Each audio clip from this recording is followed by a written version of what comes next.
नमस्कार। आज के वीडियो के मुख्य विषय है इक्विटी ग्रांट स्कीम। आप सभी लोगों ने शायद अब तक एफपीसी के प्रोजेक्ट के पूर्व योजना के अंतर्गत इक्विटी ग्रांट के बारे में सुना ही होगा। आज मैं एटीएमएस के तरफ से आप लोगों को इक्विटी ग्रांट के विषय पर कुछ बातें बताना चाहती हूँ। इक्विटी ग्रांट के विषय पर विस्तार से बोलने से पहले यह इक्विटी ग्रांट है क्या, आइए पहले वो जान लेते हैं। एक बात पे बोला जाए तो इक्विटी ग्रांट को एफपीसी के लिए एक तरह के वित्तीय सहायता बोल सकते हैं, जिसके द्वारा फार्मर प्रोड्यूसर कंपनियों को आर्थिक रूप से मजबूत करने के लिए कोशिश किया गया है। अर्थात फार्मर प्रोड्यूसर कंपनियों के किसान सदस्यों के व्यावसायिक विकास के लिए ज़रूरत होने वाले पूंजी के व्यवस्था के लिए एवं प्रोजेक्ट के भिन्न काम के लिए भिन्न वित्तीय प्रतिष्ठान से लोन लेने के क्षेत्र में सहायता के स्वरूप से काम करते हैं। इक्विटी ग्रांट के पूर्व योजना के अनुसार एफपीसी के हर एक किसान सदस्यों के लिए न्यूनतम 2,000 रुपये और प्रत्येक एफपीसी के लिए निर्धारित योजना अनुसार 15 लाख तक अनुदान स्वरूप निर्धारित किया गया है। दरअसल ये इक्विटी ग्रांट स्कीम योग्य एफपीसी के शेयर होल्डर अर्थात हिस्सेदारी किसान सदस्य के द्वारा जितने परिमाण की राशि हिस्सेदारी के रूप में पाया जाएगा, उतने परिमाण की राशि केंद्र एवं राज्य सरकार के तरफ से अनुदान के स्वरूप लाभ कर पाए, उसके लिए एफपीसी के किसान सदस्य को योग्य बनाती है। बोला जाए तो इक्विटी ग्रांट स्कीम नए गठन किए गए एफपीसी के पूंजी के आधार को बढ़ाती है। यह equity grant scheme farmer producer company के ज़रूरतों को पूरा करती है। आइए आज पहले देखते हैं किस प्रकार से फार्मर प्रोड्यूसर कंपनी को इक्विटी ग्रांट अनुमोदित किया जाता है। सबसे पहले इस स्कीम के अनुसार फार्मर प्रोड्यूसर कंपनियों को अधिकतम 15 लाख तक की राशि नगद समर्थन के रूप में प्रदान करते हैं। इस राशि का परिमाण निर्भर करते हैं एफपीसी के किसान सदस्यों से हासिल किए गए शेयर मनी यानी कि हिस्सेदारी की राशि के ऊपर। अनुमोदित इक्विटी ग्रांट के धन बैंक के द्वारा सीधे एफपीसी के बैंक अकाउंट पे जमा करते हैं।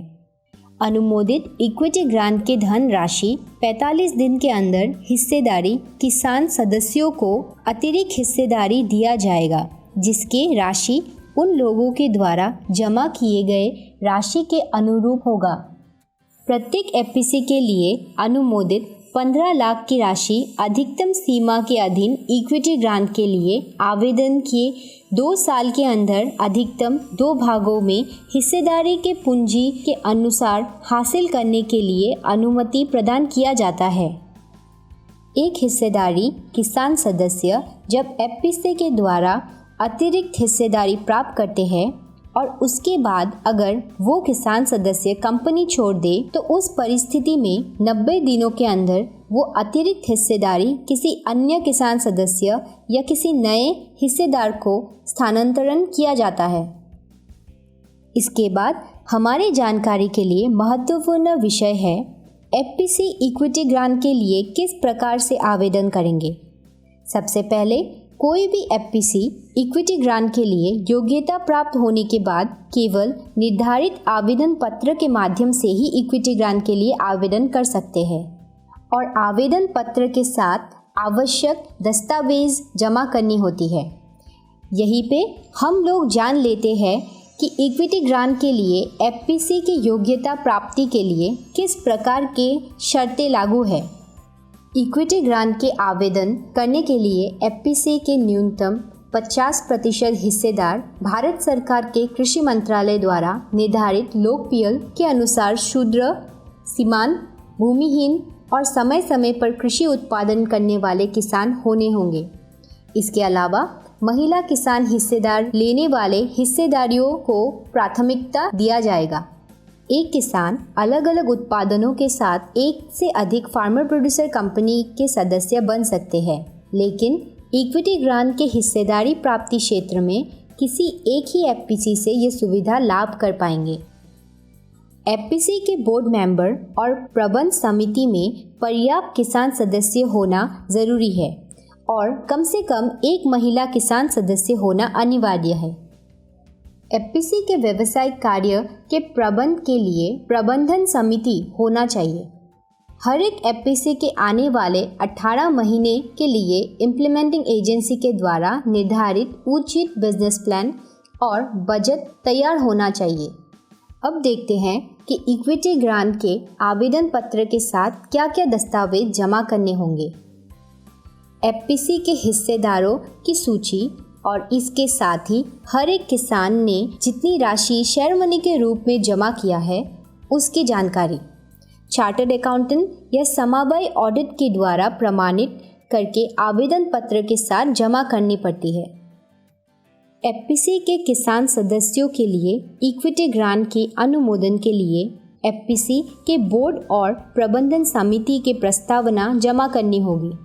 इम्प्लीमेंटिंग एजेंसी द्वारा अनुमोदित राशि एफपीसी के बैंक अकाउंट पे सीधे जमा करने के लिए एफपीसी के समूह किसान सदस्यों की अनुमति, हिस्सेदारियों के नाम, संख्या, अनुमोदित राशि के लिखित रूप, लैंड होल्डिंग आदि की जानकारी जमा करनी होगी। एफपीसी के न्यूनतम 1 साल या 3 साल के और एफपीसी अगर 3 साल के आगे गठन हुई है तो हर एक साल के ऑडिट रिपोर्ट के विवरण चार्टर्ड अकाउंटेंट के द्वारा प्रमाणित करके जमा करनी होगी। इसके साथ ही एफपीसी के बैंक अकाउंट के पिछले 6 महीने के बैंक स्टेटमेंट बैंक के ब्रांच मैनेजर के द्वारा प्रमाणित कर जमा करनी होगी और अगले 18 महीने के लिए तैयार किया हुआ एफपीसी के व्यावसायिक योजना और बजट जमा करनी होगी। आवेदन पत्र के हर एक पेज और इसके साथ जमा देने वाले हर एक दस्तावेज एफपीसी के बोर्ड मेंबर और अनुमोदित प्रतिनिधि के द्वारा हस्ताक्षर करना अनिवार्य है। इसके साथ ही आवेदन पत्र के साथ समूह दस्तावेज इम्प्लीमेंटिंग एजेंसी को जमा करने से पहले अपनी अपनी सीबीबीओ के द्वारा प्रमाणित करना बहुत ज़रूरी है। और एक बात बताना बहुत ही ज़रूरी है कि इक्विटी ग्रांट के लिए आवेदन करने के समय पर कुछ दिशाओं में विशेष सावधानी बरतनी पड़ती है। जैसे कि एक एफपीसी को विश्वसनीय और एक सफल एफपीसी के रूप में गठन करने के लिए इम्प्लीमेंटिंग एजेंसियों को कोई भी एफपीसी के इक्विटी ग्रांट आवेदन के ऊपर किसी भी तरह के निर्णय लेने से पहले एक ड्यू डिलिजेंस की प्रक्रिया किया जाता है। इस ड्यू डिलिजेंस में जो दिशाओं को अंतर्भुक्त किया जाता है वो इस तरह के हैं: सरकारी लोकतंत्र, व्यवसाय और व्यवसाय योजना के सफल होना, प्रबंधन शक्ति, वित्तीय एवं आर्थिक अवस्था। इन दिशाओं के संबंधित समूह दस्तावेज सीबीबीओ के द्वारा अनुमोदित करके इम्प्लीमेंटिंग एजेंसी को भेजा जाता है। इस तरह से सीबीबीओ द्वारा जो दस्तावेज इम्प्लीमेंटिंग एजेंसी को भेजा जाता है उसके ऊपर निर्भर करके ड्यू डिलिजेंस की प्रक्रिया को सफल करते हैं और इसी प्रकार से इम्प्लीमेंटिंग एजेंसी को किया गया एफपीसी के इक्विटी ग्रांट के प्रस्ताव को अनुमोदित किया जाता है। ऐसे इक्विटी ग्रांट के आवेदन अनुमोदित होने के बाद इम्प्लीमेंटिंग एजेंसी के द्वारा अनुमोदित राशि एफपीसी के बैंक अकाउंट पे जमा करवाया जाता है। अंत में उल्लेख करना ज़रूरी है कि इक्विटी ग्रांट के लिए अनुमोदित किए गए कोई एफपीसी अगर इम्प्लीमेंटिंग एजेंसी के द्वारा जारी किए गए शर्तों का उल्लंघन करते हैं या इक्विटी ग्रांट की राशि का दुर्व्यवहार किया जाता है और इक्विटी ग्रांट की राशि प्राप्त करने के 45 दिन के भीतर अगर एफपीसी के किसान सदस्यों को उनके अतिरिक्त हिस्सेदारी देने में असफल होते हैं या तो 3 साल संपूर्ण होने से पहले ही एफपीसी बंद हो जाए तो इन परिस्थितियों में इम्प्लीमेंटिंग एजेंसी एफपीसी को इक्विटी ग्रांट के संपूर्ण राशि वापस करने की मांग कर सकती है। धन्यवाद।